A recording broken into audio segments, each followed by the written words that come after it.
திருச்செந்தூர் கோவிந்தம்மாள் ஆதித்தனார் மகளிர் கல்லூரியில் 2026-2027 கல்வியாண்டிற்கான மாணவர் சேர்க்கை நடைபெறுகிறது.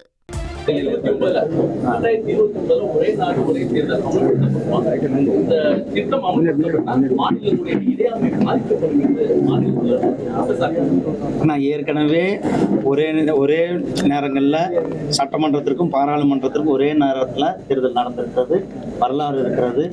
90களுக்கு முன்னாடி எல்லாம் நீங்க பாத்தீங்கன்னா சட்டமன்றத்துக்கு பாராளுமன்றத்துக்கு ஒரே நேரத்தில் தான் தேர்தல் நடந்திருக்கிறது. இது ஒரே நேரத்தில் தேர்தல் நடப்பதன் மூலம் மேன் பவர், மணி, பணம், செலவு இது எல்லாமே மிச்சப்படுத்தப்படும் என்பது. அது இல்லாமல் அரசாங்கத்தினுடைய அந்த ப்ரொடக்டிவ் டைம் நம்ம இன்னும் அதிகமாக செலவு பண்ண முடியும். அதனால அரசாங்கம் அது சரியான நேரத்தில் அதுக்கான இல்லை, அது நான் சொல்ல முடியாதுன்னா அதுக்கான வேலைகள் நடந்துட்டு அவங்க அதுக்கான நடக்கும்போது அது எல்லாருக்கும் அறிவிக்கிறாங்க. காவேரி குறித்து மேகதாதுல அணை கட்டுறது கர்நாடக அரசு வந்து ரொம்ப தீவிரமா இருக்காங்க. தமிழக அரசு மேல்முறையீட்டு மனுவும் முடிவு வந்து மத்திய அரசு மேலாண்மை வாரியத்துக்கு தான் இருக்கு, முடிவு எடுக்க போறாங்க. பாஜகவோட நிலைப்பாடு என்ன? அண்ணா, இன்னைக்கு என்னுடைய பிரஸ் மீட்டை பொறுத்தளவுக்கு 12 ஆண்டு சாதனைகளை வந்து மக்கள் மத்தியில் உங்கள் மூலியமாக கொண்டு போக வேண்டும் என்பதுதான் என்னுடைய பிரஸ் மீட்டினுடைய ஒரே மிக முக்கியமான நோக்கம்.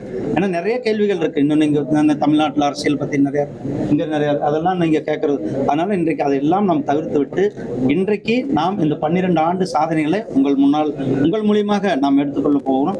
ஆனால் எப்பொழுதுமே நீங்க மேகதாது அணை பொறுத்தளவுக்கு நம்மளுடைய மாநிலத்தினுடைய நலன், அவங்களுடைய மாநிலத்தின் நலன், எந்த மாநிலத்தினுடைய நலனும் பாதிக்காம அதற்கான நடவடிக்கைகளை எடுக்கணும். நமக்கான தண்ணீர் கிடைப்பதற்காக நமது போராட்டம், அதனுடைய உரிமையை நாம் விட்டுக் கொடுக்க முடியாது. அதே போல அனைத்து மாநிலங்களும் அது சரியான, அதுக்காக தான் நம்ம நதிகளை இணைக்கின்ற, தேசிய நதிகளை இணைக்கின்ற அந்த திட்டத்தை கூட நம்ம வாஜ்பாய் ஐயா அவர்கள் கொண்டு வந்தாங்க. இந்த மாநிலங்களுக்கு இடையில அந்த பாகுபாடு இருக்கக்கூடாது, அனைவருக்கும் அனைத்து மாநிலத்திற்கான உரிமையான தண்ணியை கிடைக்க வேண்டும் என்பதுதான் எங்கள் நிலைப்பாடு. நன்றி அண்ணா. நீண்ட நாள் திட்டம் அந்த திரிபுரா பகுதியில் வந்து கடல் பாசி பூங்கா திட்டம் வந்து கொண்டு வரணும் சொல்லியிருந்தீங்க. அது கிடப்பிலே போட்டது எப்போ வரும்?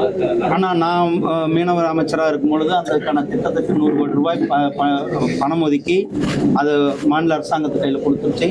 அந்த அரசாங்கம் 100 கோடி ரூபாய்க்கு நான் திட்டத்தையும் கூட போய் தொடங்கி வச்சோம். நானும் திரு பர்சோத்தம் ரூபாலாஜி அவங்களும் வந்து ராமேஸ்வரத்திலே தொடங்கி வச்சோம். ஆனால் திமுக அரசாங்கம் அந்த 5 வருஷத்துல அவங்க இந்த பணியை அப்படியே கிடப்பில் போட்டிருக்காங்க. புது அரசாங்கம் வந்திருக்கிறது, அது உடனடியாக நடைமுறைப்படுத்தப்பட வேண்டும். ஏன்னா நான் காசு கொடுத்துருக்கோம் மத்திய அரசாங்கத்திலிருந்து 100 கோடி ரூபாய் அதுக்கு ஒதுக்கி அந்த திட்டத்திற்கான பூமி பூஜை கூட நானே போய் போட்டு வந்தேன். ஆனால் திமுக அரசாங்கம் வந்த பிறகு அதை அப்படியே கிடப்பில் போட்டாங்க. மீனவர்கள் நலன் மேல அவர்கள் அக்கறை இல்லாமல் இருக்கிறது. இப்போ வந்த அரசாங்கமாவது அது உடனடியாக நிறைவேற்ற வேண்டும். நன்றி.